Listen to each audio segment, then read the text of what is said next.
Welcome to episode 224 of the Business Development Podcast. And today I sit down with Koleya Karringten, a trailblazing clean tech entrepreneur and blockchain leader whose story took this podcast in a direction I never expected.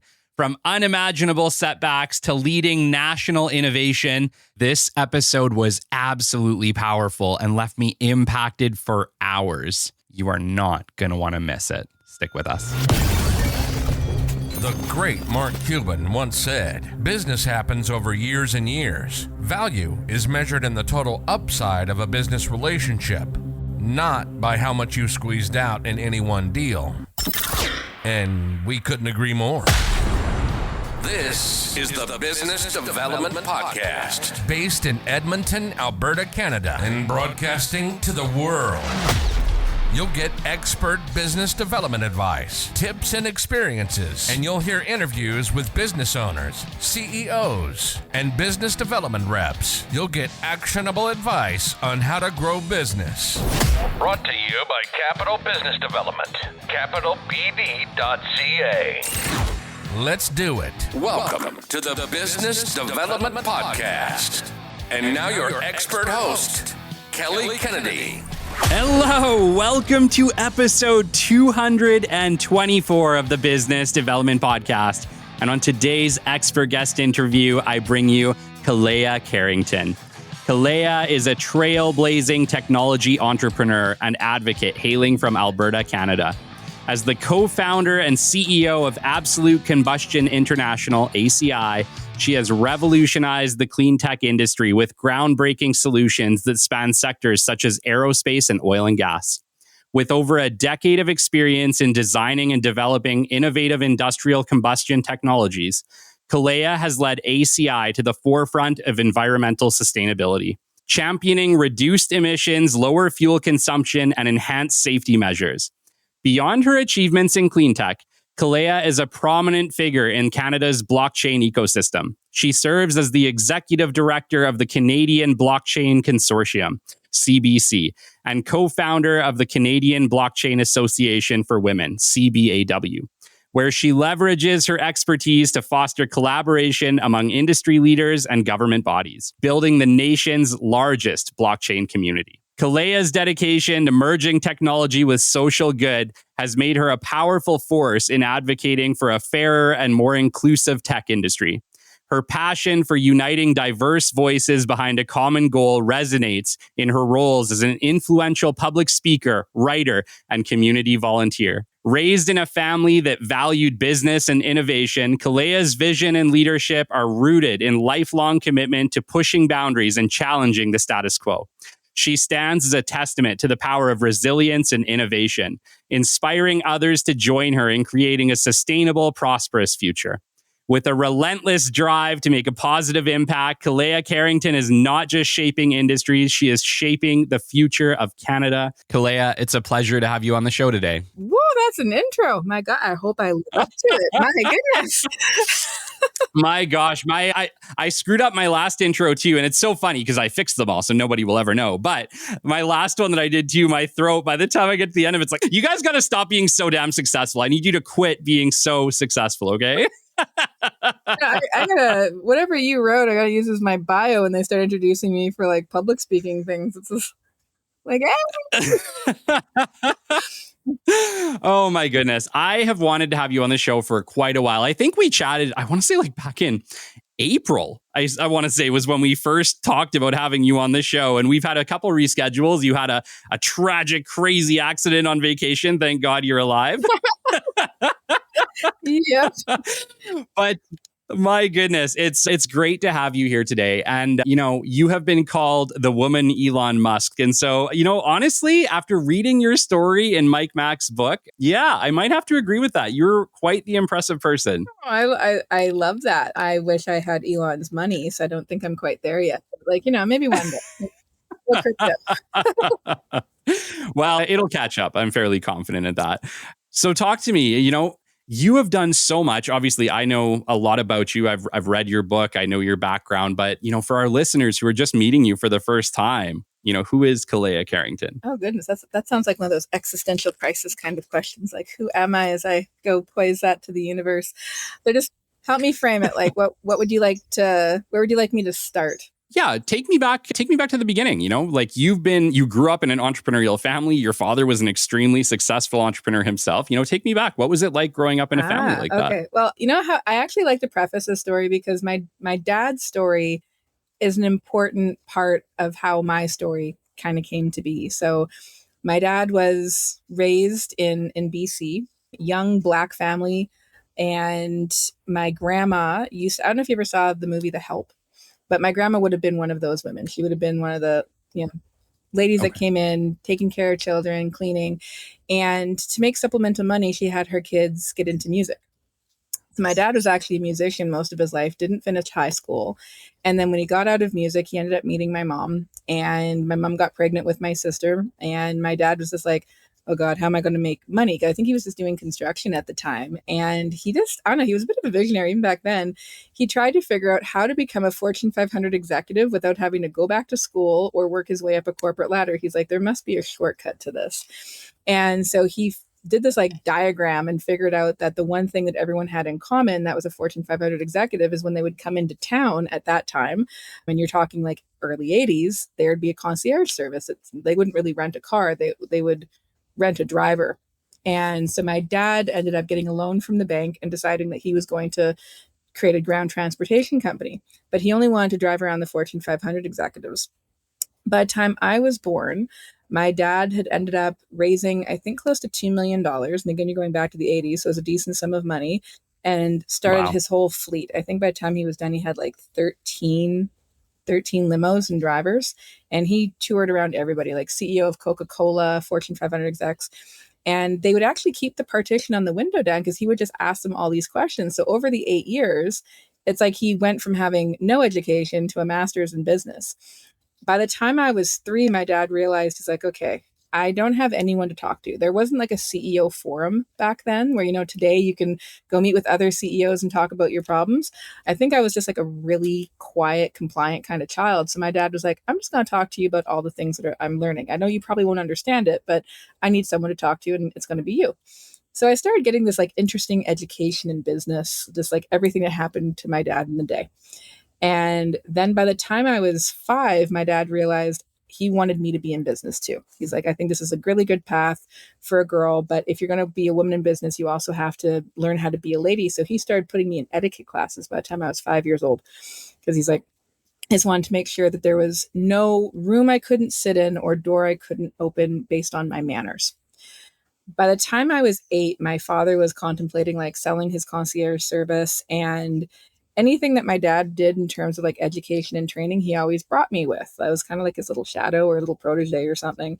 So I just remember him bringing like financial people to the table, and they would talk all about everything from like fiduciary responsibilities and compounding interest rates and scaling and selling and public companies and all these different things. And again, I didn't know a ton, but I knew that if I saved like $25 a week at my age, by the time I was like 25, I'd be a millionaire. And it really fascinated me that you could save that much money from 8 and just be like super well off. Not that that happened. Like, I'm pretty sure by the time I hit 15, I was just like, I can go shopping. And yeah. But I remember when I was 11, my dad had gotten out of the concierge business, and he really wanted to be like an international public speaker. And there was a gentleman at the time, his name was Jim Rohn. He was very influential at the time. He actually turned into Tony Robbins. That was his mentor. So if you ever go to Tony Robbins and he kind of talks about his origins, my dad and Tony were in the same classes together. Like, they both did the same thing. And I just remember being a kid, and I'd be in these weekend workshops with Jim Rohn and like 50 plus other business people. And I realized by that point, I wanted to be in business. I didn't know what I wanted to be when I grew up. I just knew it had to involve business. And I remember my favorite story about this, I was like feverishly taking notes throughout the entire weekend workshop. And then by the end of it, like, I think he must have noticed how much notes I was taking, and I was guaranteed the youngest person in that room by a far margin. And he just asked everyone, like, okay, raise your hands and keep them up. Like, how many of you took like 5 pages of notes? And then, so many people had their hands up, 10 pages of notes. How many people dropped their hands? I think by the time I was the only one with the hand left up. And he asked me to come to the front of the room with my little notebook. And I will also preface that my writing at 11 was trash. And I'm pretty sure that it would have equated to maybe an adult's handwriting 5 pages of notes. But like I was very eager. And so I had 16 pages of notes. And he just made a comment Wow. and he's just like, she's 11 years old. She came in for the entire weekend. She paid attention the whole time. Like, this girl's going to go places. Like, she took more notes than every one of the adults in this room. And I was just like, I just remember this like feeling of pride, like, yes, I'm going to be in business. And this guy thinks I could be successful. And I think by the time I was 13, I started my first company. Now, mind you, it wasn't like anything special. It was like a lawn mowing business. My dad let me take classes for something called Corel Draw. I mean, way back before you had all these amazing tools today that you can make any graphic you want. You had to literally learn how to make your own circle and color it in on. So I made my own little posters and went around my entire community posting them. And I was making $20 a lawn. And I was even getting offers like 3 communities over to like mow all these different lawns. And I made like a lot of money that summer. And I was super proud about it. I just like walk around with my lawnmower and a gas can, and sometimes even get my dad to do free labor. He thought I was a very shrewd saleswoman, considering it was his equipment and his gas and sometimes his energy that I was making all the money. He's like, it's not normally how business works. I was like, I know, but young entrepreneur, gotta help me start off somewhere, right? And then by the time I was 20, to a bit of my dad's chagrin, I ended up becoming a young mom, very young mom. I was engaged at the time, and my dad ended up having this entire, like, I think he just went through a whole other crisis. Like, the first crisis was, dear God, I'm going to be a father. The second crisis, like, dear God, my daughter's going to be a mother. And around that time, I think Al Gore was doing a lot of discussions around climate change.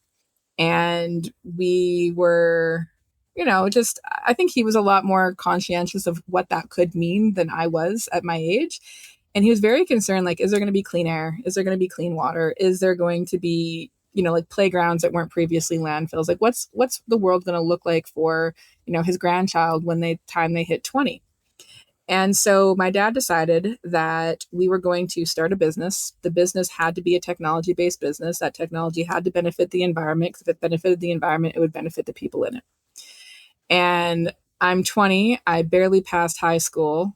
I don't think I knew what I knew, if that made any sense, right? Like, granted, my father had been talking to me since I was 3, but it's not like I had all this real world experience to think we could start a tech company to do what my father was wanting to achieve. But we tried partnering with a lot of different inventors. Like, my dad was really good at, business consulting. He'd been doing it all around the world. He was making like really good cash at the time. So he understood business. He might not have understood tech, but he's like, I could help these guys get their tech to market. And I definitely realized that trying to work with engineers, I like to describe it like trying to work with that Gollum character from Lord of the Rings. It was just like that tech, that ring was their precious, and that ring was never getting off their finger. It was never ready for market, but it was also, everything was always $1 billion idea. Even if they hadn't made a penny for it, it was still sitting in their garage. And I think after a few years of that, my dad and I were like, I don't know how this is supposed to work. Like, not for lack of trying, but this is becoming a difficult endeavor. And I have a bit of a unique cultural background. So like, there's Indigenous, there's African American, there's Irish, French. And from the Indigenous side, it's Choctaw from Oklahoma. And my dad's elder was in Calgary. My dad went to our Indigenous elder and he's like, okay, I have this idea. Like, I really feel called to like support the planet. I don't quite know how. Here's my struggle. And so the elder did a sweat with him. So like, in Indigenous culture, like, you can kind of have like a vision quest through doing like a sweat. So basically you just go into like a teepee and it's very, very, very hot. Now, my dad definitely had a vision, or he was heavily dehydrated and hallucinated, but we're going to go with vision. And he ended up seeing like his spirit animal in this sweat, which was really quite beautiful. It was a wolf. But within 24 hours of having this sweat, I just remember him like waking me up in the middle of the night. He just had this insane dream. And he wrote it down on paper, and my dad couldn't draw a stick figure on a good day. So it was very confusing trying to figure out what he wrote down on this piece of paper. But he described it like he was sitting in a holographic projector. Now, mind you, we like Star Trek back in the day. And he was like, he saw the internal workings of a combustion burner system. He didn't quite know what it was, but he saw this like basically internal device. He describes it like it was being downloaded to him, and he couldn't wake up until he had literally memorized everything, every striation in the nozzle, everything. And he was like, I really feel called, like Wow. this is something. So we went to a woman that was part of like a spiritual group. My mother and father and I did a lot of like, emotional self-development as a family, trying to just, move through whatever our generational traumas could have been. And this woman my dad Of sat course. down with, he explained his vision, and she literally just wrote a check and handed it to him for $100,000. And she's just like, I know I'm called to give this to you. And from there, I think we ended up raising about $3.5 million to start while my dad was still alive. We went to this gentleman who ended up being Wow. our head of R&D, and my dad asked him, he's just like, okay, what do you think this is? And he's like, well, it looks like a nozzle. He's like, okay, well, what do you think it goes to? He's like, well, I think it goes to a burner, which is really interesting because like we didn't have any background in that. And what it ended up being was the nozzle system to a burner that became one of the cleanest burning systems in the world. It had 100% combustion, Wow. produced zero carbon monoxide, zero nitrous oxide, and can reduce carbon dioxide by 44% at least, up to 72. And so I ended up getting a bit of a crash course in everything to do with combustion and oil and gas and you name it. I spent 17 years of my life in this. My father unfortunately passed away Wow. in 2014. And at that time, the tech hadn't been out of the lab, but we had gotten it to a point where we'd fully automated. We'd worked with Nate, we'd worked with Alberta Innovates, we'd worked with NRC IRAP, we'd worked with Alberta Innovates, and we'd done funding, we'd done shred, we'd raised money, and it was a fully automated forced air 3.5 million BTU system that CNRL was going to do a field trial with. And I remember the month he passed away, my dad won Canada's top energy innovator award for what he had done, and we Wow. were putting it out into the field. Unfortunately, after I think like a month or so of it operating, the oil and gas prices kind of it crashed, right? So it was right around the time where everything kind of 2015. went to Yeah. crap, and I was like, I Yeah. just lost my dad. We couldn't keep our field trial going because it was very successful in terms of the trial. Like we'd actually proven to them we could reduce their fuel emissions by the same amount. We could also increase their production. So we could increase their process by like 99 or something barrels per hour, which was massive. Or we could Wow. reduce their overall fuel and energy cost by 44%. So it was a really versatile, phenomenal technology. But because of the fact that it didn't have this massive track record of being purchased, it was like, and everything was cutting budgets. It took me probably 18 months to find a new company that was willing to trial it, commercialize it. It was an interesting crash course. I had to learn how to raise money. I had to learn how to do all the R&D. I had to learn how to try and get a product to market, developing out all these relationships.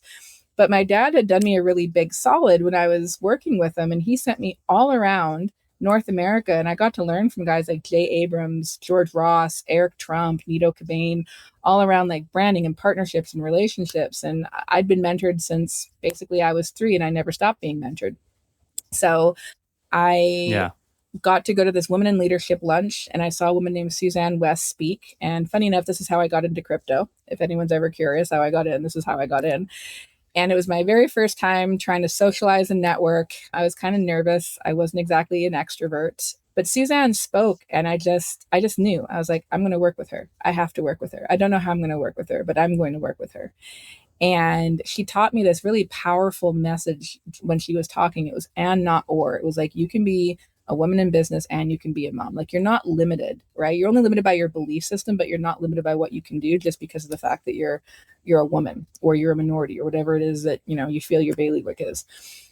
So my dad's really good friend at the time, I found out, was her chief marketing officer. So he helped me get a meeting with Suzanne, and I showed her like the technology. I showed her videos of my dad. And I just remember she called me like one night, like I think it was like 10 o'clock at night after watching a video about my dad talking about his vision quest, the sweat, the tech. And she's crying, and she's just like, your father was my soul brother. Like I know that we were meant to do this together. I'm so sad I didn't get to meet him, but I'm going to invest in your technology. I'm going to invest in you personally. I'm going to commercialize it for you. So we'll buy your first unit and we'll set up a contract to help you like get this out there. Like she's like, we're going to partner. And I was Like I was just Wow. in tears. I was like, oh my God, I can't believe this happened. Like I knew it was meant to be. And over the time that we were partnering and we're commercializing this technology, she talked a lot about this idea for an organization she wanted to kind of kick off called the Alberta Blockchain Consortium, like the ABC. She really wanted to see how this blockchain from an enterprise technology perspective could revolutionize the oil and gas industry. Because she was very focused on like environmental stewardship, like the 3 Ps: people, planet, profit. And my dad was like planet, people, profit. So I was like, we're so aligned on that, just maybe a little bit different in like what we put first. But it was a phenomenal opportunity. And then it was very devastating. It was like the week that she turned on the tech, she ended up, her investors at the time thought that she was just way too kind of like woo woo out there, way too focused on clean tech, not enough on like traditional oil and gas production. And she got removed from her company. And they basically shut down the 17 clean techs that she brought in. Everything just got removed. I got my tech back. And it was really disheartening because they even ripped up I had a contract for 17 units worth $4 million. And they basically just told me like, so sue me. I was like, you sue an oil and gas company, you're never going to get business in this industry again. So I just knew it wasn't worth it. But Sure. I was pregnant at the time. I didn't know quite what I was going to do. And then she ended up dying of a very aggressive brain cancer within 3 months of being removed from her company. Yeah. And I just remember hearing the news and hitting Wow. the floor. And it just felt like losing my dad all over again. Because it was like the first time I got to have a female mentor. Yeah. I was so honored to be able to work with this incredible human being. And all the conversations she was having about blockchain really got me into it. But again, from like an oil and gas kind of energy perspective. And I was really fascinated on like digital asset mining and how that would, support the oil and gas sector. And so a gentleman named James Graham, who works with a company called Guild One, took me out for shots of tequila and said, "Hey, Kay." That's what he would call me, as Kay versus my whole name. And he's just like, I really think that you should take on Suzanne's legacy and like do something with the ABC. Like you're growing your name in the community. Like I was actually like doing free lunch and learns and stuff like that at the time, trying to teach people about like how to do their own due diligence, about like what crypto really is, about like the parts of it that were securities, about, the history of money and economics. So I guess, people were like, yeah, we'd love to see you do this. So I was like, really? Okay. So I reached out to my lawyer just to ask. Like I wasn't really sure because I'd never talked to Suzanne about something like this. And I was like, is it incorporated? Is it a business? And so we did a nuanced search and it had never been incorporated. There wasn't a website. I was able to buy the domain name incorporated. And I wanted to make sure it was a not-for-profit. I was like, if we're going to keep her legacy going, like this can't be a for-profit. This needs to be not-for-profit. And it needs to, follow her legacy. So every time we host an event, everything we did, we just wanted to make sure everyone always knew about like Suzanne, the work that she did, what an incredible human being she was, and follow through with the things that meant the most to her, like our charitable give back and stuff. And I think from there, I was kind of trying to do 2 things at the same time, interestingly enough. Like I think I was like 5 months pregnant and I had incorporated the ABC, but I got a phone call from the Alberta government asking, hey, would you be interested in coming along on a trade mission with us to Japan for an aviation conference? And since oil and gas didn't really seem like it was going to be, work out for me, I was like, okay, but you need to bring someone from aviation over to see the tech. I don't know how these 2 things relate at the time. Sure. And I know my friend Kimberly Van Vliet was talking about like she was starting this conference called ConvergeX, and it's all where industry lines blur and how, technologies can work across multiple industry sectors. And I was like, okay, like I'm very open to it. I just don't understand it. So he brought me the VP of the Edmonton Airport, who's now their current CEO. And he brought me the chief pilot for Canadian North Airlines and an engineer and someone that worked in the Alberta government, but in the aviation division. And they saw it. And next thing I know, they're like, I think we just saw the future of space travel. Like they were so impressed with the technology. And they said, look, we'll work with you, but you have to come to Japan. So I was like, oh my God, how am I going to make this happen? I knew my baby would be 9 weeks old by the time this trade mission would happen. So I packed up my kids. Goodness. I packed up my husband at the time. I packed up my sister-in-law. I even packed up my friend who was a doctor. I was like, I'm traveling with a 9-week-old. I was a little freaked out. I was like, we're going to Japan, guys. Like, we're going to look for opportunities. And I remember they walked me around this trade show floor and they showed me this like very antiquated, in their minds, very antiquated system for heating up aircrafts. And they're like, can you take your technology and do something with it to help make this better? And I just automatically said yes. I had no freaking clue. But I was like, absolutely. Yeah, we could figure this out. And we ended up 75% of the people that came on that trade mission with us, with the Alberta government, invested. We got a partnership with the Edmonton Airport where we spent 4 years designing and testing with Canadian North a brand new piece of ground heating equipment that would save 72% on fuel costs and emissions, and was able to heat an aircraft up to temperatures of like minus 50 without them having to turn on their engines and burn more fuel. Like, it was revolutionary, and we did such amazing work with them. We were so honored for the partnership we got. And the week we launched, like, I think we launched on a Monday, and sometime within that week, Trudeau stood up and said, "We are canceling all flights across the country, COVID pandemic." And Oh, no. and I was like, what? So everything that we had done for 4 years to build relationships with aviation, all the partnerships we had, the funding opportunities, you name it, watch that just go up in smoke.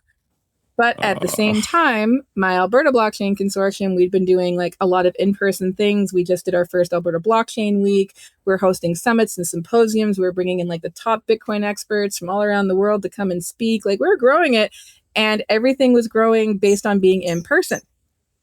So now I'm not allowed to host events. My product line in aviation has gone to the absolute pooper. I had a 3-year-old child, well, 2 kids, a husband, a mortgage, people to look after. I was like, oh my God, oh my God, oh my God. And I ended up having like a bit of a major health crisis at this point because my stress level was somewhere through the roof. So the Alberta Blockchain Consortium went digitally basically overnight. We launched as a Canadian Blockchain Consortium, and we just started putting out webinars every single week. We were like, all right, let's find a new innovative business model. What can we do? What's going to make sense? And we exponentially grew. It was absolutely incredible. Like, we went from having like 20 members. We're now, I think, like 85 growing to 100. And we just completely shifted our value proposition due to COVID. And then with ACI, it was a bit more sad. Like, we definitely tried to give it a kick at the cat. Aviation was not going to recover for a very long time just because they lost 100% of their revenues. They're not like government funded agencies. We, did more R&D and tried to get into the oil and gas space, but unfortunately it was, or not oil and gas, sorry, construction space, but it unfortunately was just too hard of a road to keep climbing. And it was one of those experiences where I felt like it's like pushing a boulder up a hill and watching it crush you on a daily basis, but then keep pushing it up a hill. And I did 17 years of it. And finally I was like, okay, I think we're just being told no. And what was happening with the consortium was just really, really growing in such a beautiful way. And everything just seemed to be going so well. And the relationships that I had built from like basically my energy and tech background are just coming in so nicely to the space that I'm in right now. And so I've been doing, I guess since like 2017-ish, I've been in the digital asset space. And of course, I'm still with CBC. And now we're launching a brand new company in partnership with it, which is an association. It'll be the world's first association-based captive insurance company specifically for digital asset businesses. So, can't stop, won't stop. Always on this path of like being an entrepreneur and keeping things going. I wish I could have kept my dad's legacy with his tech going, not for lack of trying and all the funding I had, even sold my house to try and keep it going. But it was like, okay, I'm being other things. Like, it's just not working out the way I would love it to. So where I'm sitting today is like, I'm very excited about the work that we're doing in the digital asset space. We have grown the largest and longest running industry association in Canada. We have amazing relationships with government, with regulators, major heads of industry, and we're just keeping going. Your story is amazing. And I can't wait to talk to you about blockchain because it's something that I like talking about. We talked about this before the show. To me, it seems like magic. It's like, how does this thing work? What does it all mean? And I know I'm not alone in that. So I'm hoping at some point we can do a little bit of a crash course. I know we talked about this. There's plenty of different ways to look at it depending on how you're applying it, which is interesting. And I didn't know that. But, before we get into that, Koleya, one of the things that really stood out about your journey to me that I wanted to talk to you about is that you are like the queen of resilience. You are like the queen of resilience. Like, the amount of adversity that you have had to overcome in your entrepreneurial career is absolutely unbelievable. When I was just kind of looking at the timeline, obviously losing your father in 2015, right at the same time heading into obviously the worst oil and gas, turn since 2008 for Canada. We went through, I don't think we've ever completely recovered from that. It was a total mess. I was in the inspection industry in that time, oil and gas inspection. And that company that I was with was frankly just lucky to make it out. We had some great contracts that rode out because they had maintenance needs, but many companies died. Many service-based companies died at the 2015 downturn in Alberta. And it's come up multiple times on the show. But to go through that, come out, and have 2018 come where things were looking really great for you, 2017, and then losing your mentor and having your contract torn up at the same time. Like, how? How were you able to keep going? Like, why? I think so many people would have just been like, I can't do this. I can't do this. But I have a feeling that you didn't give up because it is frankly a part of your blood. I really think for some people, they just are entrepreneurs through and through. And come hell or high water, come failure after failure, they just don't give up. But I want to know talk to me in those experiences. Obviously, losing any family member is horrible and tragic. And going through loss like that, 3 years apart, two major losses, the loss of, frankly, the business that you've been working on as well. Walk me through this. How were you able to come back from that? Well, there's also divorce, near bankruptcy, near death. I mean, I think they said I had 6 of the 7 major life experiences within a 3-year period. But I would say that, and this is what gets me into being a big champion for mental health. I started when I was 20 or 21, actually. My son was about 4 months old. I knew I was going to be, a single mom. And I really wanted to make sure that I could support my child. I wanted to be a better parent. Not that I didn't have amazing parents, but I wanted to make sure I could be the best parent that I could be. And so I started trying to figure out how to, just work on myself. I know I didn't get into this in this podcast, but I was raised in a cult. I had a lot of kind of trauma growing up in my background. Even though I had a lot of, amazing opportunities with my dad, there was still a lot of things that happened from being raised in the cult. And, I got into drugs when I was a teenager because, of things that happened in my past and, going through rehab and all this kind of stuff. So I was like, okay, I need to be a good person. And I started doing this work with a gentleman named Henri McKinnon, and it was all around learning how to feel your feelings, right? A lot of people think about feelings and they're happy, sad, angry, and they don't kind of really get into it. And they're not, and it's scary to get into those places where it's I'm unlovable, I'm unworthy, I'm all these different feelings. And really, they teach you how to feel it to heal it, right? So it's whatever traumas you've gone through, fusion with your mother or your father, abuse, whatever it be. And I was really grateful. My parents actually dove into it with me. They're as a family, let's heal. And I think every year for about 6 years, we did about 1,600 hours together of these workshops. So it was very, very intense. On top of it, my mother was very into spirituality. So we were doing every alternative kind of thing you could imagine, from Reiki healings, and we would do past life generational therapy, you name it, we were doing it. And then I found this amazing woman. I think my son was 4, and her name was Suze Casey, and she does this work called belief repatterning. And what I loved was the combination of working with Henri on really learning how to go through these feelings and learn how to move through my traumas and learn how to kind of recognize and take this radical account, self-acceptance and self-accountability. But I kind of felt I was getting stuck in the mud in some places. And with Suze's work, she would actually help you reprogram your neural pathways to become your own best self-talk coach. So it's where you think you're unworthy, how are you worthy? When you think you're unlovable, to get you to a point of being lovable, always focusing on making decisions from what she calls the upside of the line. And it's a form of cognitive behavioral therapy. And I just dove into that.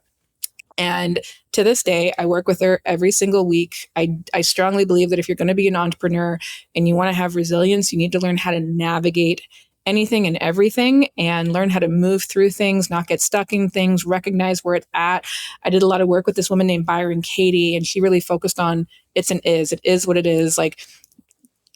Shoulda, coulda, wouldas, they do not matter. You just focus on, okay, this experience happened, and how do we navigate? How do we move forward? How do we talk positively to ourselves? How do we emotionally, make sure that we're meeting our own needs? So I think I did a mental health summit a couple years ago, and I tallied close to 12,000 hours worth of just personal development work over the last 18. 18, Wow. 19 years. So I'm a very big component of that. So when people go like, how have you navigated all these different things? A lot of it is like, I have failed, fallen on my ass, nearly hit bankruptcy about twice. I've been divorced twice. It's like, some people think like, oh, you're so lucky. It's just like, yeah, I'm resilient. I'm willing to work my butt off. Yeah. I can recognize where I have failed. And, I constantly just strive like, do better tomorrow than you did, the previous day. Like just waking up and being grateful, like every opportunity, even the smallest win. It's like, I am so grateful. I'm grateful for this meeting. I'm grateful for this kind interaction. I'm grateful for this good email, and just like working to make sure that I live my life in a state of like gratitude, and positivity. Wow. Wow. Yeah. It's like, I just remember reading your story and just like, I like immediately was like, how in the world did she keep going? Like, it was just, it seemed so challenging, but it's so much about mindset. But, like as a guy, I know we've struggled a lot. I've struggled a lot in my life with getting in touch with my feelings. I'm one of those people that I just shut down. And, I love my fiance. She's an amazing woman, and she's called me out. She's probably put me through more of my own like self growth than anybody that I've ever been with or known, because she'll sit down and be like, okay, like you're shutting down on me. Like she knows my feelings better than I know my feelings, but I've definitely struggled with dealing with a lot of my challenges. And I think, 2020 really, COVID really opened up that door to say like, you know what, it's okay to deal with your mental health.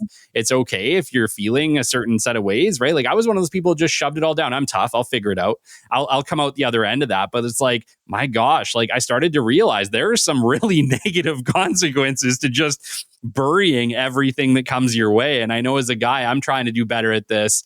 But yeah, it is a struggle for sure. And I thought, talking to all my men out there, guys, I know you're tough. I know you're tough, but you don't have to hold it all yourself. Like therapy is amazing. I've done therapy. I'm sure there's a lot more therapy and a lot more things like that I need to do and should go do. But I will say it's not as scary as you think. It definitely isn't. Like I'll say this, like when you really truly start diving in and learning about yourself, it's like there are parts where you're like, I'd rather not look at that. But if you're willing and like have the courage, because the other side of that is just there's peace. There's happiness. Like happiness is not a destination. It's not if I do this, I'll be there. Look at it like a train ride, and there's many stops along that before you get to the end of your destination, which is like, the end of your life. You're going to go through ups and downs and tunnels and hills and all kinds of things. It's a journey, and it's okay to have moments on that journey that you're like, am I going to make it through this tunnel? And it's amazing to have moments on that journey where you're like, I'm so excited. I can't believe this is happening to me. Right. And it's like, and all things are okay. It's just, it is what it is. You're going to go through feelings.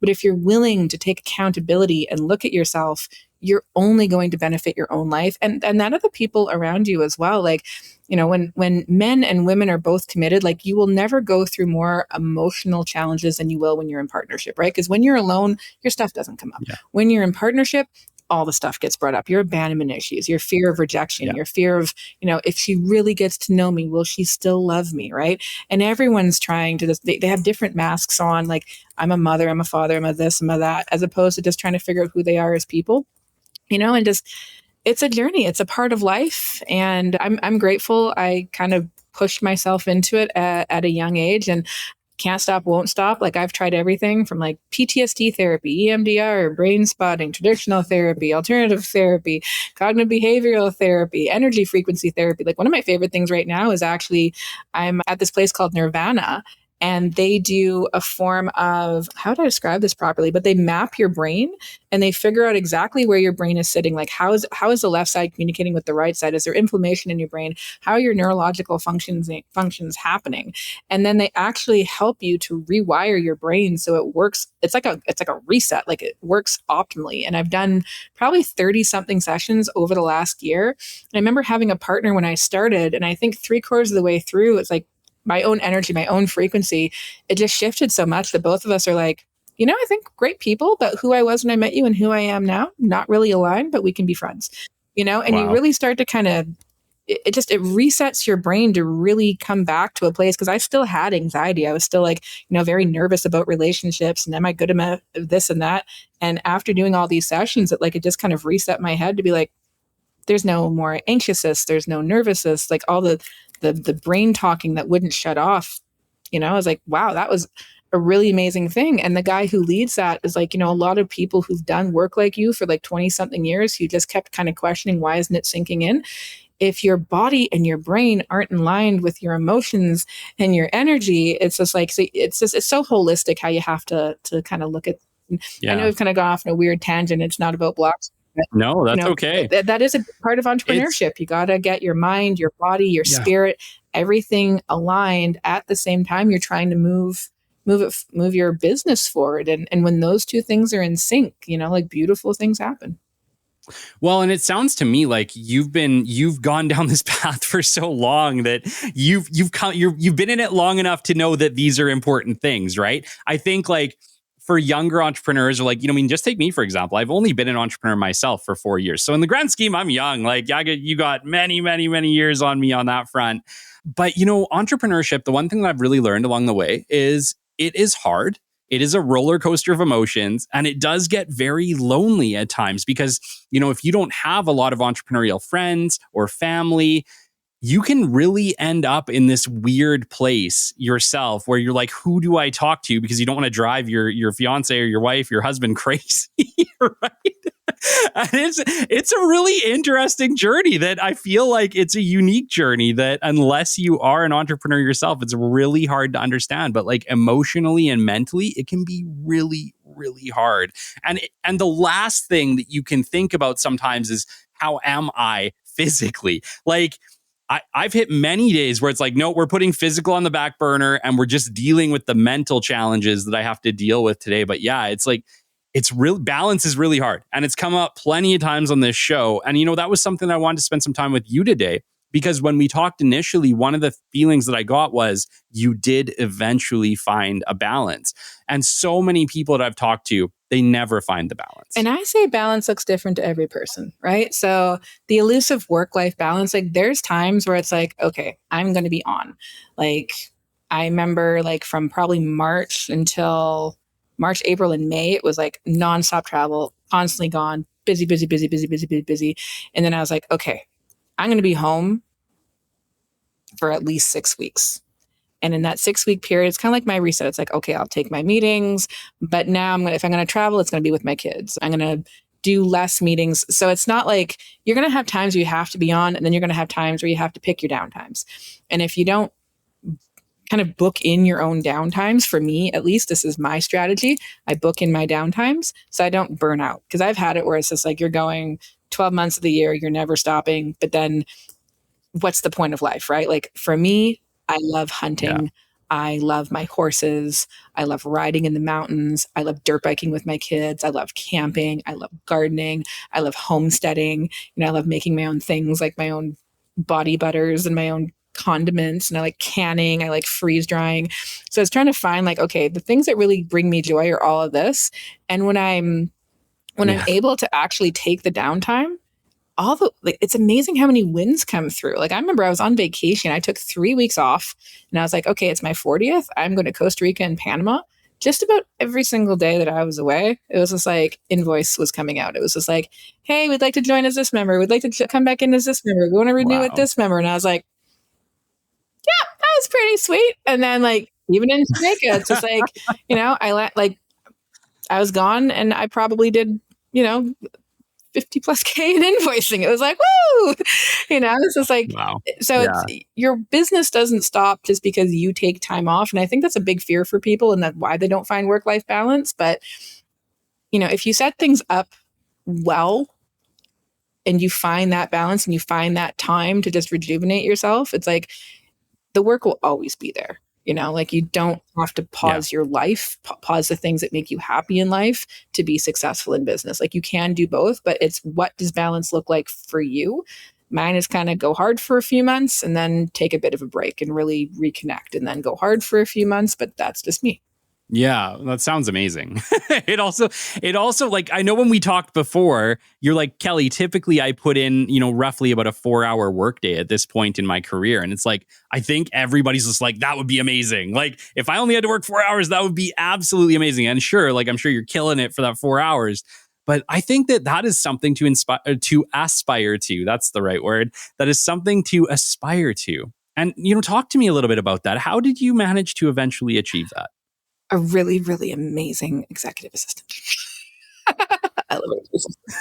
I mean, yeah, you really need to have a team. It's teamwork makes the dream work. And like when I say like 4 hours, like there's times where I don't get to do 4 hours. Like there's time where I could do zero work and still be successful. And there's times where it's like 4 hours. And then there's times where it's like, okay, you're going to be on. Like I did a whole week trade mission in July where I'm pretty sure it was 14 hours for 6 days straight. There was no way around it, but it was a lot of in-person things, right? So, and I make my own schedule, I make my own work. And then outside of that, it's just like, okay, a couple hours here, a couple hours there. But it's how I got there. It took a lot because originally it was like, how do I get to a place where I can focus on the things I'm really, really good at and get support for the things that I'm not? I'm not a lawyer. Why am I doing my own legal? I'm not an accountant. Why would I do my own books? Yeah. Like I have ADHD to the max. It's called squirrel and it's really freaking shiny. And it's, I need a lot of different things to keep me active. So if it's a low dopamine task, the likelihood of it getting done is about 5/8 of F all. So having who can help me do those low dopamine tasks. And now it's like a tag team. It's like, okay, I'll have 6 hours, sometimes 4 hours, sometimes 8. Like it really kind of depends of just like nonstop meetings. But while I'm having those meetings, I'm able to message her like, hey, I need you to get this. Hey, I need you to do this. Right. And so like, we're just tag teaming on everything. So by the time 5 o'clock rolls around or 4 o'clock, whenever I'm done work, it's like, all right, done. I don't have to try and figure out how to get all these other things done because there's such a good team to help, keep things on track. Yeah. Yeah, no, that makes a lot of sense. Like I completely agree. I think with a lot of people, like that's the feedback we've gotten plenty of times, right? Like put a good team around you because it makes all the difference. I totally agree. I think a lot of companies, that's the dream. It takes a little while to get there. I think it's easier to do things yourself, or you feel like it's easier to do things yourself for quite a while. And then it's like, okay, wait a sec. You got to stop doing this because you're never going to grow if you do everything yourself. No. Definitely a realization we've come to. You definitely don't. Like the need to micromanage and stay in control, I think is probably the death sentence to any business. Like you need to put the kind of people that you can trust that are competent, trust but verify always. Like don't completely ignore your business, but if you're going to be the leader of your business, be on your business, don't be in your business, and be a leader in your business. Like it's very, very important not to be a boss. Nobody wants a boss. Nobody wants someone who's just like telling them what to do. And I am the great I am and listen to me, you pleb.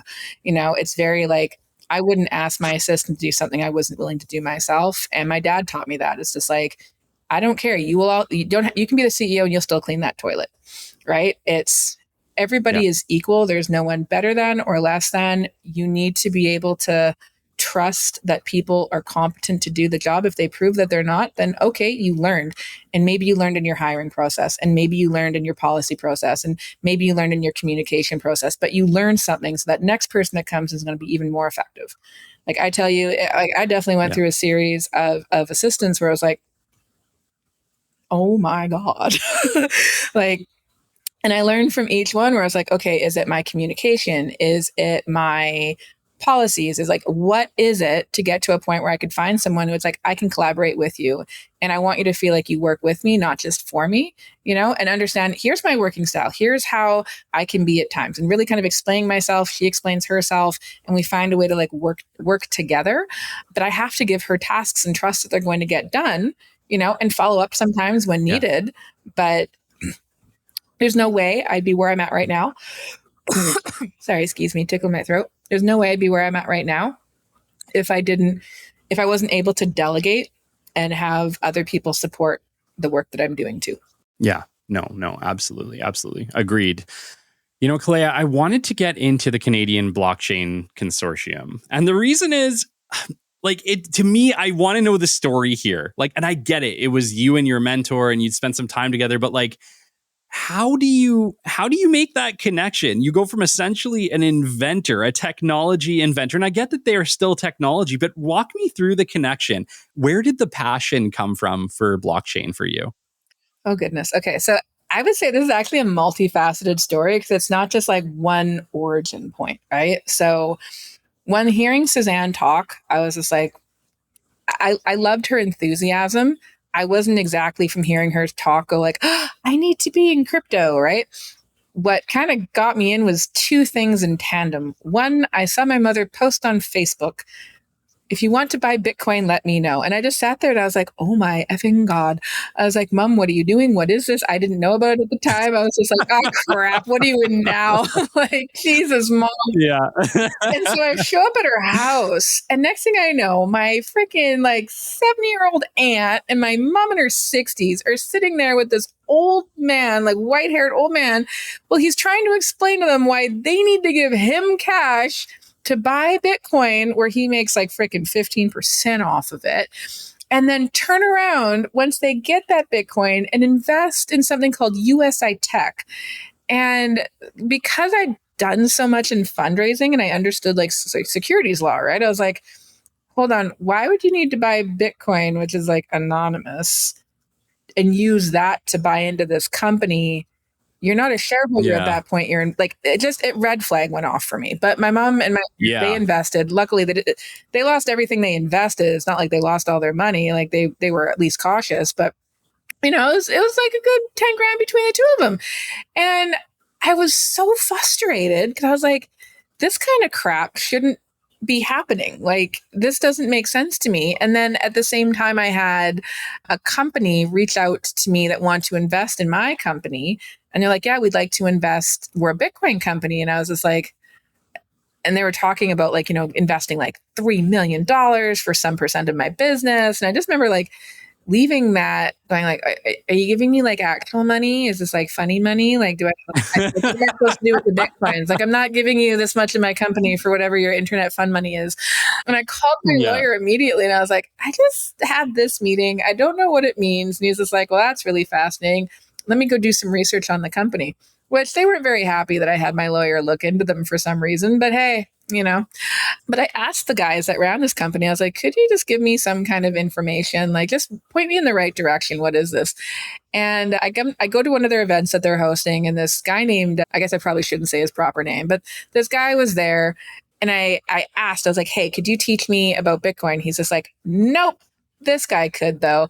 And this guy's like, hey, I'm Bitcoin. I got like 25 grand in this pocket and like 30 grand in this pocket. And like, I do crypto. And I was like, sir, you are a very skinny white man. Like, I would not say this in public. You are going to get robbed. Like, why are you telling people you have this cash?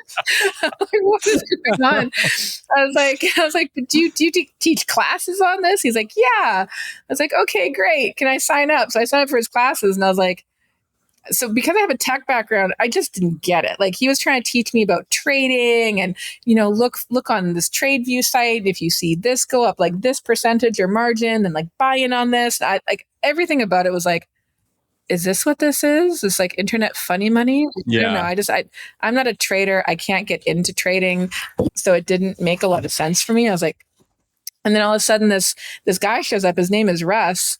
And at the same class I was taking, because he knew this person, and he started talking to me about Bitcoin mining. And I was like, so there's like a side of this that isn't like finance where you don't have to like try and play with funny money? And he's just like, yeah, no, like there's this whole component to it about mining. And I was like, could I buy one of these mining like devices and figure it out? So he sent me the Bitcoin white paper. It's like a 7-card GPU rig. He set it up. And from there, I was just like, okay, mining, white paper. What is cryptography? Went through and because I'm ADHD, I'm also A-type. I have to research absolutely everything.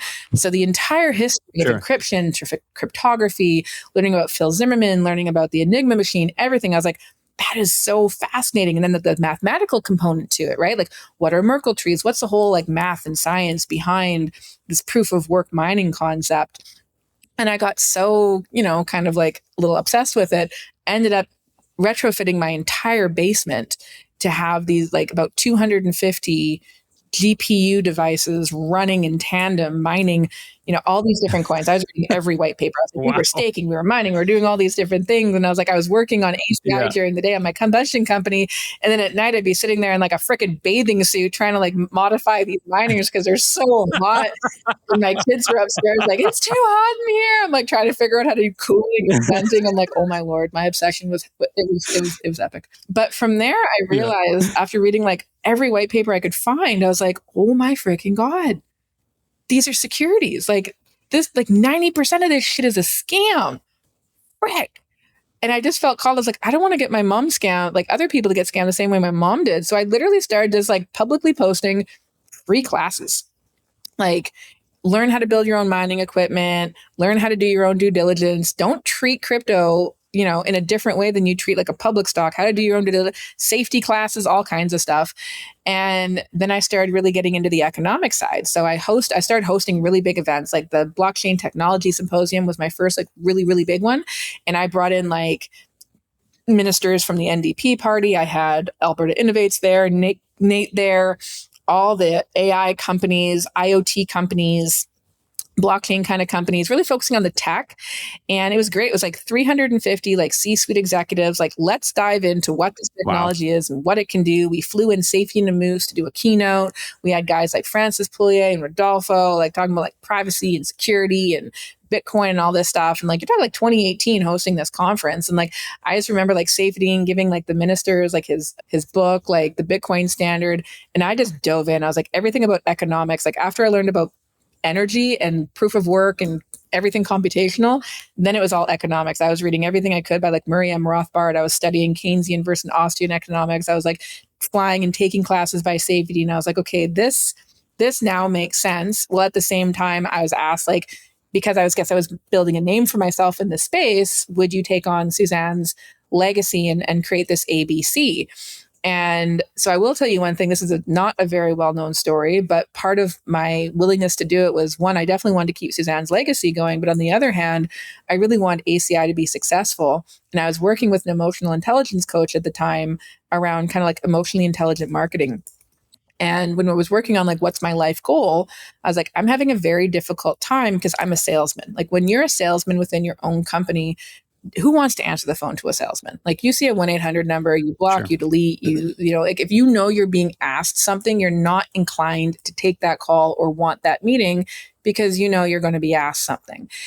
And when I worked with her and I saw that this was an opportunity, I was like, I could really reposition myself. I could find a way because there's already like an IoT group, there's already AI, but no one's really taking on blockchain and really doing something with it. And because of the ties into energy and the fact that I'm designing technology in kind of like energy, aviation, et cetera, I was like, I think there's enough of a crossover that if I do this really well and strategically position myself, I could become an influencer in this space. I could become someone that you come to because you want access to either a network or knowledge or whatever it is. And the way that I built the consortium was because I've had so many years in therapy as well, it was all around like emotionally intelligently how to build a community. Right? Like, how do you bring people to the table? How do you get buy-in? How do you motivate and inspire people authentically? Like not doing anything that, I didn't feel was best for the community. But at the same time, it's like, how do you build and grow something that could create a grassroots movement that could propel you to become someone influential enough that one day an oil and gas company would come to me and be like, hey, we're really interested in this. And at the same time, I could go, hey, blockchain. And hey, here's my tech at the same time, right? Like now you're coming to me and I have two pitches.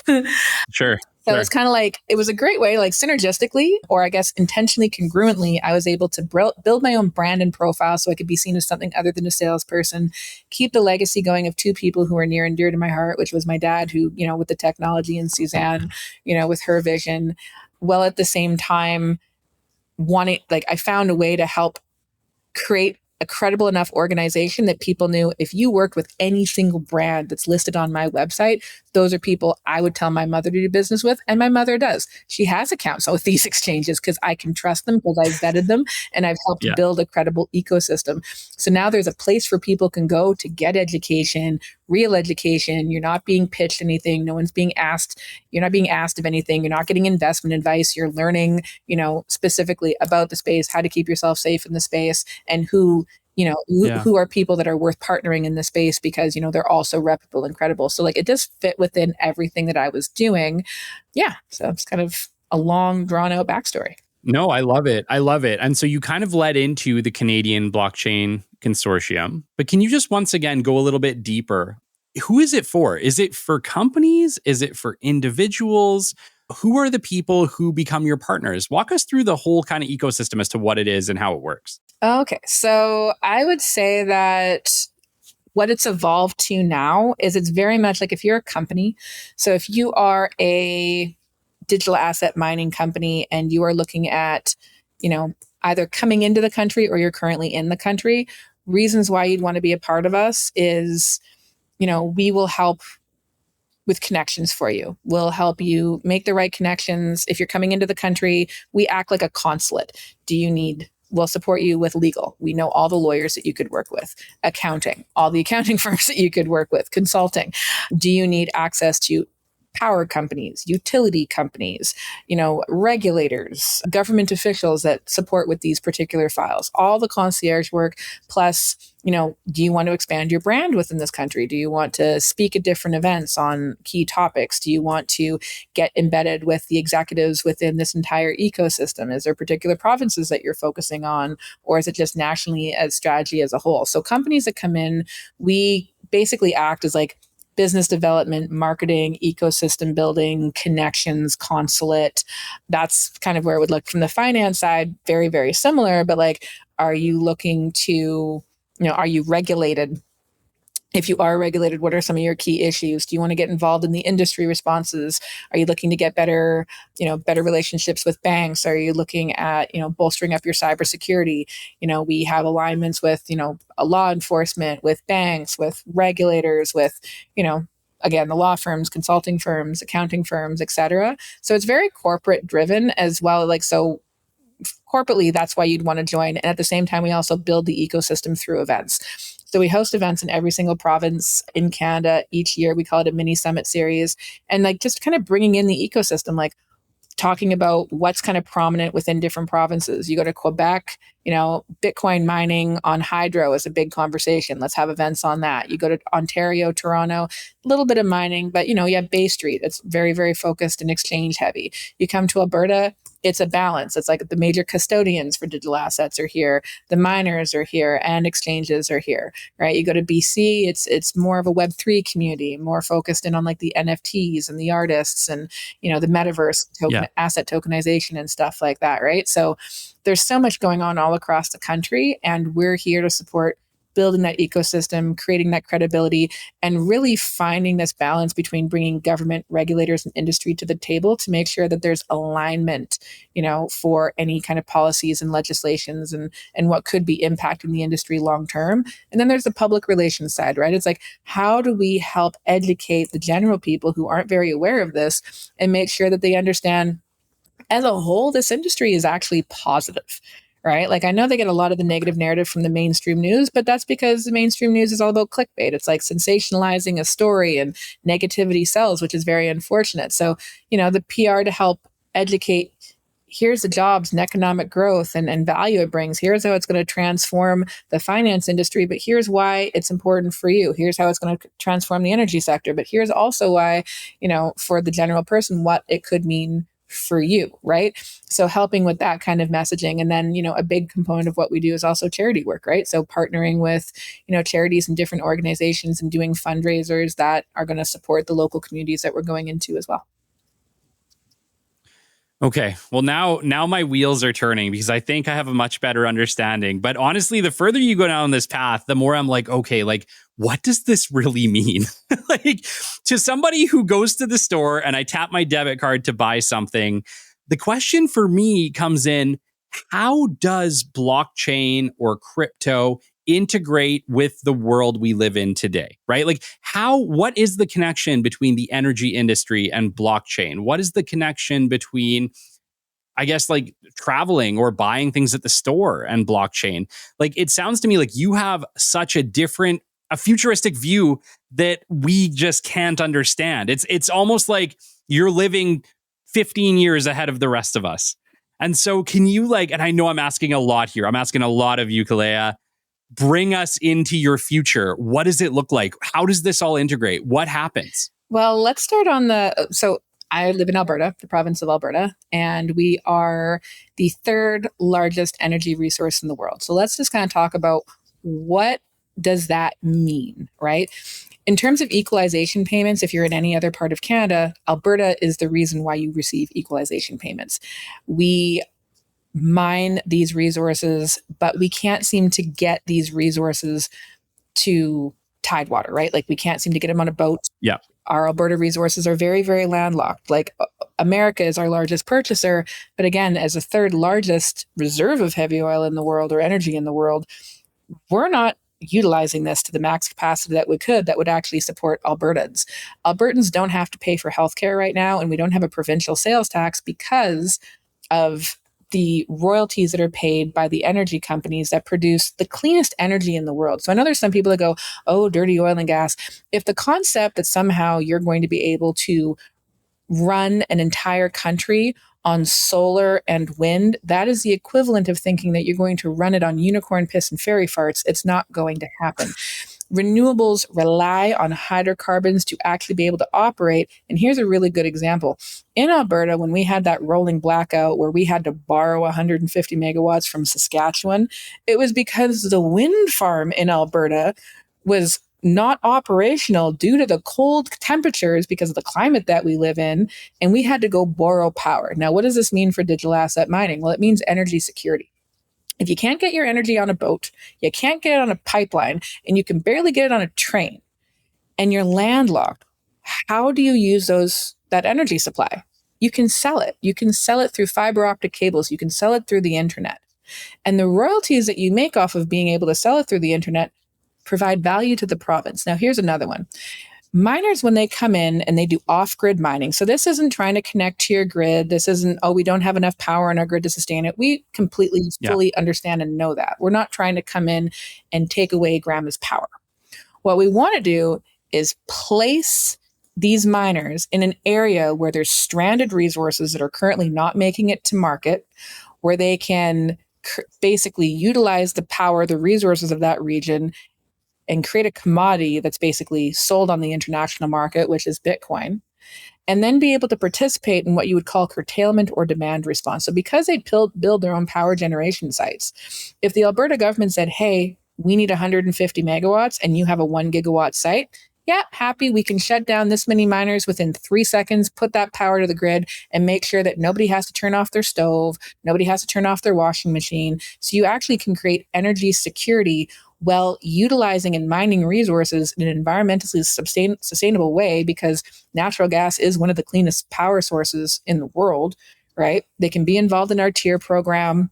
You know, they can pay their royalties, which benefit the Alberta government, and they create mortgage paying jobs, right? Like we are we have tradesmen and we have like engineers and lawyers. It's kind of like what we're known for here. Yep. And we can take tradesmen and we can teach them how to manage these data centers. Bitcoin mining is really just a data center, and the Alberta government wants to create, an entire ecosystem to attract the NVIDIAs and the Googles and all these other major ones in the world. But most of what they don't realize is these companies, they're not power producing companies. They're companies that are going to go to power producers and be like, hey, we need to rack this many GPUs. What do you have for me? I need like this many megawatts. And it's generally grid connected. So you need miners who are willing to build off-grid facilities that can manage this, right, to be able to attract them.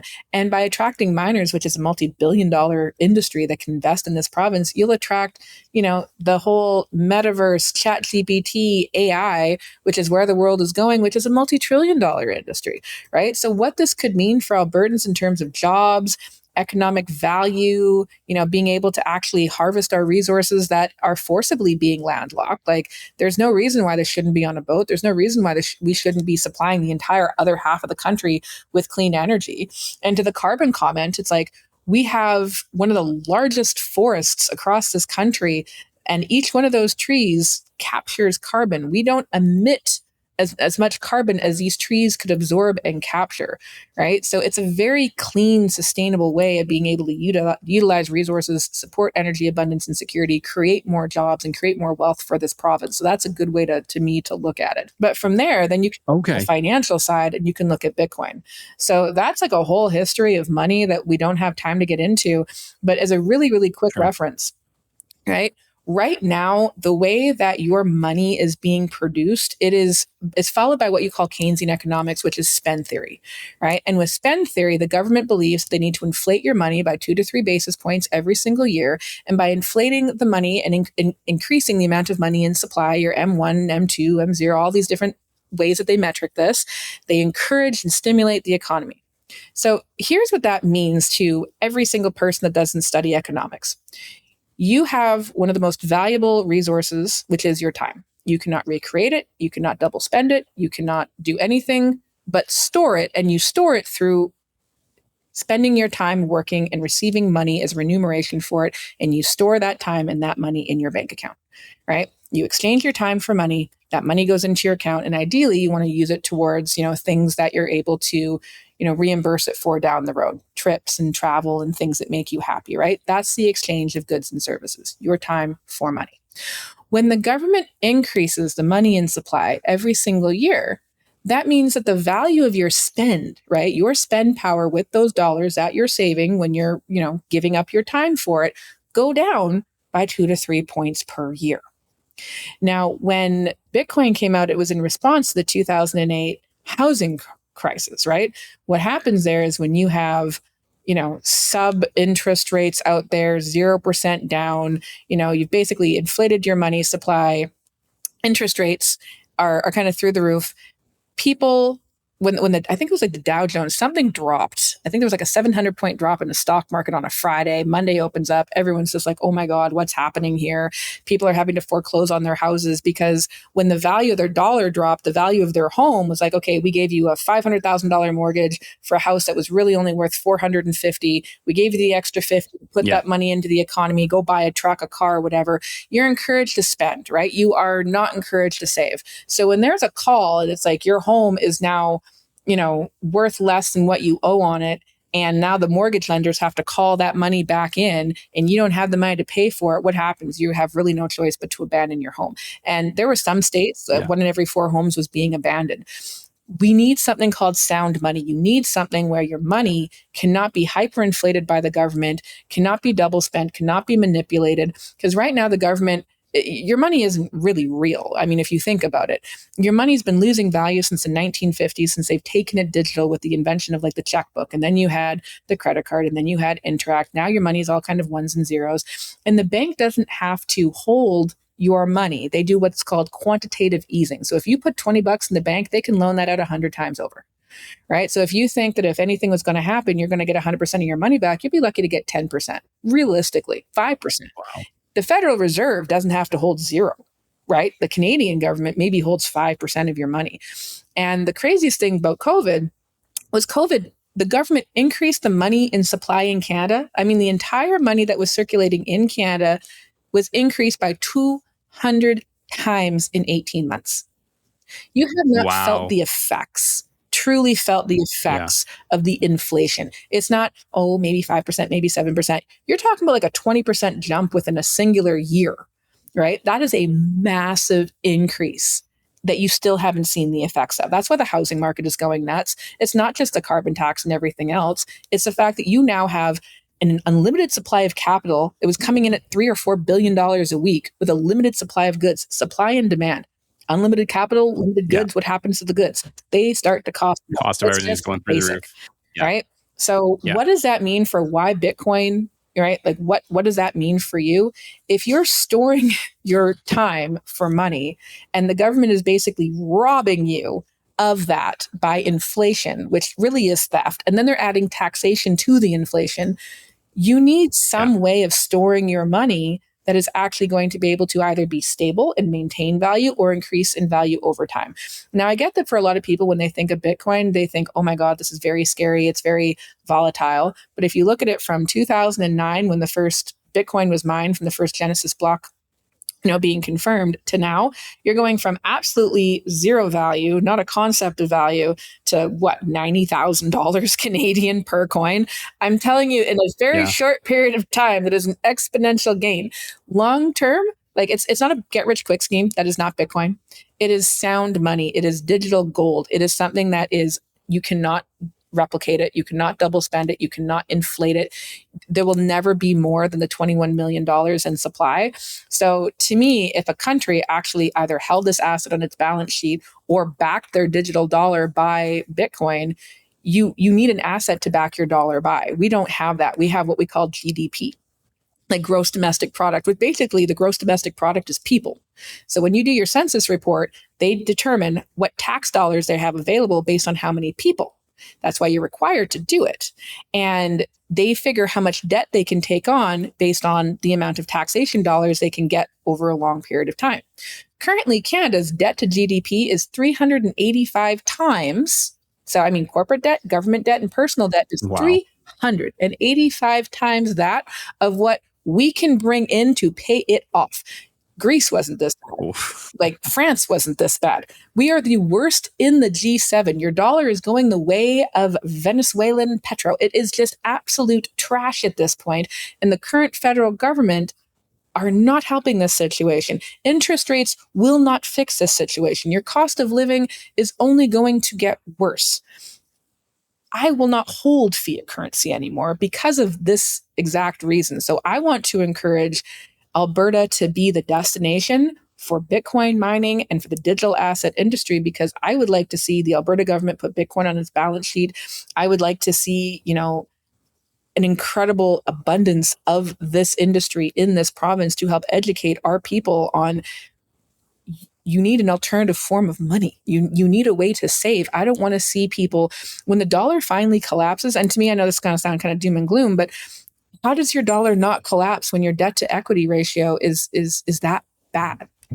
Like sure. Venezuela, Zimbabwe, like all of these different places that have had this exact same issue, it's because of the same thing.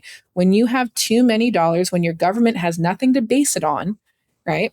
You don't have any value. Like the Nigerian president was telling people to drop the US dollar. You're now seeing in the Middle East, they're not willing to renew their contract to transact in the US dollar anymore through their Federal Reserve. If the US dollar goes, the Canadian dollar follows with it, and we're already 35 points below what they are. So to me, the digital asset industry is like a safe haven asset class. And I don't mean crypto. I mean Bitcoin specifically. I don't hold other cryptos for this exact reason.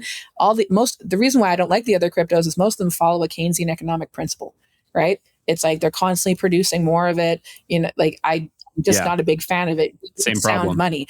Silver, gold, things that aren't replaceable. Interesting thing about gold is, it's an unknown scarcity. Right? When we had the gold standard, at least when governments could only spend what they had as a backing for gold, there was a lot more economic prosperity, right? Or when kings and queens could only spend what they had in their coffers. It's either you had to tax people to get access to the gold, and if you overtaxed them, you had a very miserable population. And back then, the population would kind of cut off your head if you overtaxed the capital of them and they starved to death. So there was some accountability with the government there, right? But when you had the gold standard and people trusted their money, they saved to buy a whole house, right? They saved to buy that car. They saved for the things that they needed, right? And they left what they had. They built generational wealth.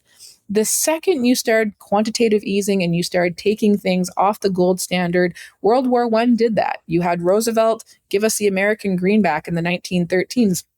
And the American government gave the right to produce money to the Federal Reserve, which is not an American government corporation. It's a private entity, which is basically the central bank. So you have private industry printing money, loaning it to the government taking that loan, and then forcing you to pay taxes to pay off their debt.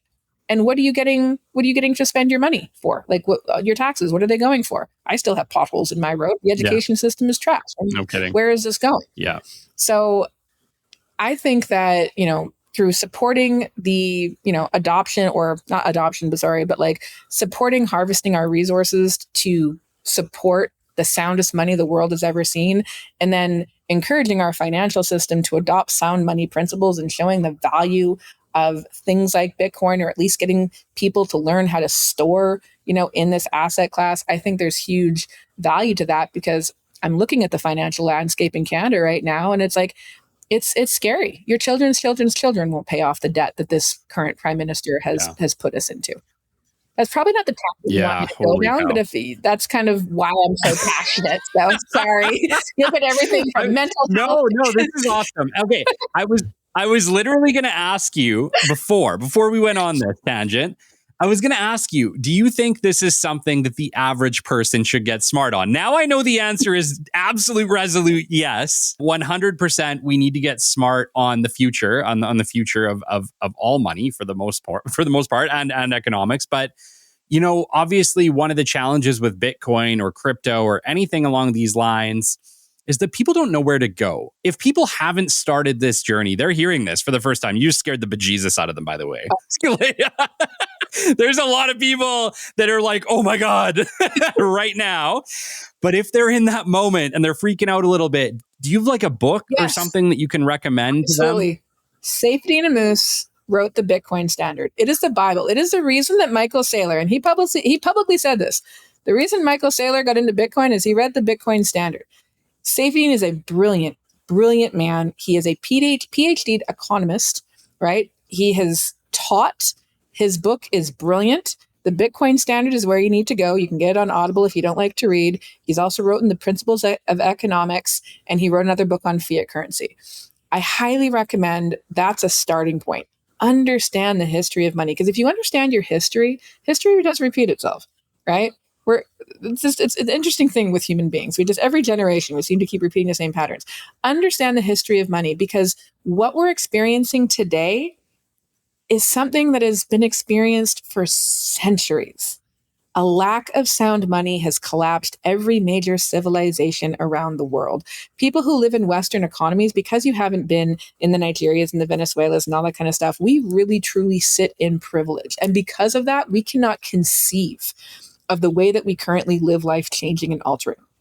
But I travel around the world. I've been in so many countries. I have seen the devastation of bad government and bad money. And understanding economics has really helped me to know, how do I protect my children?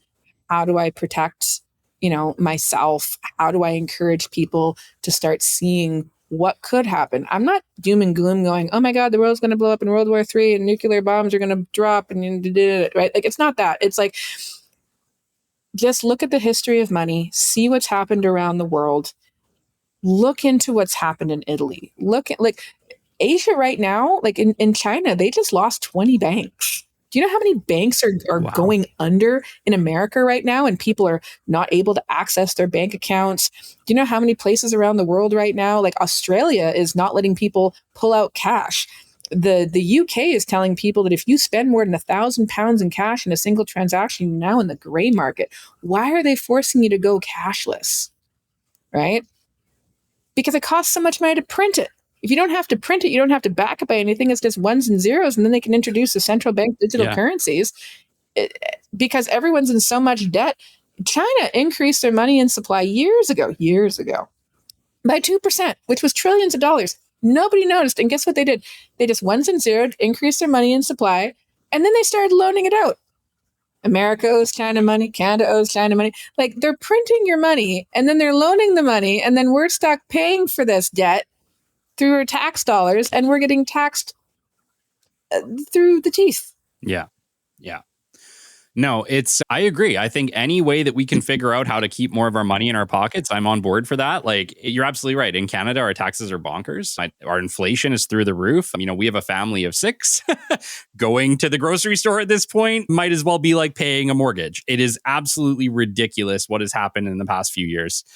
Yeah, I agree completely. So if there are ways, man, this is, I have to say, in 224 episodes, Koleya, we have not had an episode like this. This started off so differently than the way that it ended. I did not see this coming at all, listeners. I did not see this coming at all. But you know what? I think that this had to happen. This talk had to happen. And I really appreciated having you come on today, Koleya. And I think, like I said, if there's the ways that we can help people, even if it is just to protect yourself and your assets, even if nothing's going to happen in the next 50 years, 100 years, does that mean that you shouldn't try to protect yourself.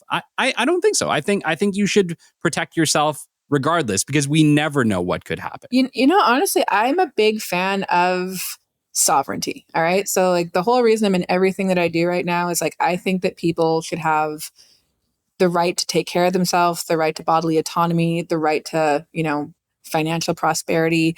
And there's different ways to get there. And the more educated you are about your financial system, your healthcare system, your government systems, the better you are to navigate. It doesn't mean that, like, I'm not trying to scare anybody. I don't want to put you into depression. I don't want you to feel defeated or deflated, right? I want you to have an opportunity to go, okay, X, Y, and Z could happen. And if it does, do I have a strategy? Do I have a game plan? Am I willing to open my mind to new perspectives? Did what I say make you angry? Did what I say make you afraid? If so, if you're triggered, how come you're triggered? Right? And look into that a little bit further. Be willing to explore it. Be willing to open your mind to the fact that there's other ways to view the world than maybe that you're currently seeing it. That does not make me completely accurate. I'm going to tell you right now. I'm more than happy for people to come back and say, I think what you have to say is absolute trash. It's like, and so be it. If that's how you want to take it, that this is my perspective, right? That's all it is. It's not the word of God. It's just, this is what motivates me and what it drives me and what I'm passionate about. And if it resonates with some, great. If it doesn't with others, just drop it, leave it. Doesn't need to be for you. Yeah, I agree. I think people are going to have a lot of reactions. I agree completely. I think there's people that scares the bejesus out of them, especially when they've been investing or they've been saving their money their whole life. They haven't necessarily been investing it. Maybe they've just been saving it and keeping it in a bank account. The idea that that's gone or that could go, I think, is very triggering for a lot of people. But sorry, I just want to say, sorry, go specifically ahead. Not go. I mean, your ability to, like, if you have $100,000 in your bank account, if you had that back in the 1920s, versus today, what does that $100,000 get you? So it's not so much that the money's going to go, it's just what can you do with that money? Yeah. Right? Take a look at what you could buy 10 years ago at the grocery store, 2 years ago at the grocery store. Like, nothing I'm saying isn't things that you could research, but your spending power with those dollars, right? There's ways to preserve your assets, and that might be alternative currencies such as Bitcoin, or buying land because, or real estate. Those tend to appreciate in value quicker than other things. I don't know, Canadian real estate market's in a bubble, so that kind of concerns me. But, just being mindful and paying attention. What could I do?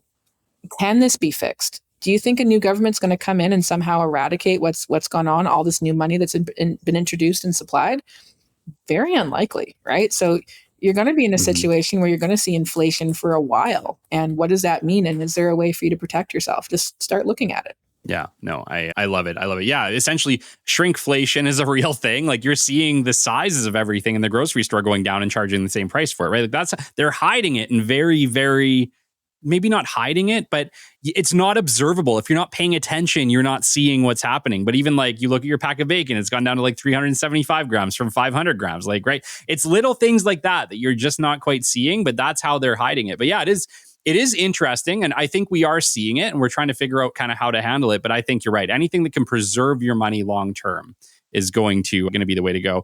Koleya, we're talking to a lot of entrepreneurs today. You have been an absolute lifelong rock star entrepreneur. You've been in rooms with people that are absolutely next level since you were 11 years old. What's the best piece of advice you could give to some of our new entrepreneurs who are listening today that either maybe they're on the fence, maybe they haven't quite launched their company or they're right in the beginning stages of it? What is the best piece of advice you can give them to inspire them to keep going? If you're passionate about what you're doing, you'll be successful. Right? So I heard this a long time ago, make money doing what you love. And if it feels like a job, it's going to be hard to stay motivated. But if you're passionate about it and you believe in it and you think that there's going to be value created from it, do not stop. Right? Like, I can tell you now, you can get 5,000 no's, and every one of those no's can feel deflating like a slap in the face, and you'll wonder if you'll ever be successful. It takes one yes, right? Learn how to create that yes. Read books on the art of negotiation, right? Learn about yourself so you can learn about how other people think, right? So you can understand how to go into those conversations to create those yeses. But do not take those no's as complete and utter rejection, that you're not valuable, you're not worthy, what your idea, can't be successful. You need to, if you believe in it and it has value, just keep going. It just takes that one yes. Amazing. Just takes the one yes. I agree. Koleya, thank you so much for joining us today. This has been episode 224 of the Business Development Podcast. My gosh, was that an episode? Until next time, we'll catch you on the flip side. This has been the Business Development Podcast with Kelly Kennedy.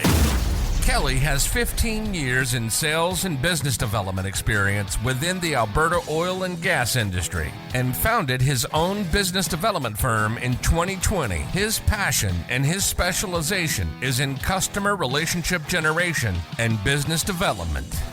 The show is brought to you by Capital Business Development, your business development specialists. For more, we invite you to the website at www.capitalbd.ca. See you next time on the Business Development Podcast.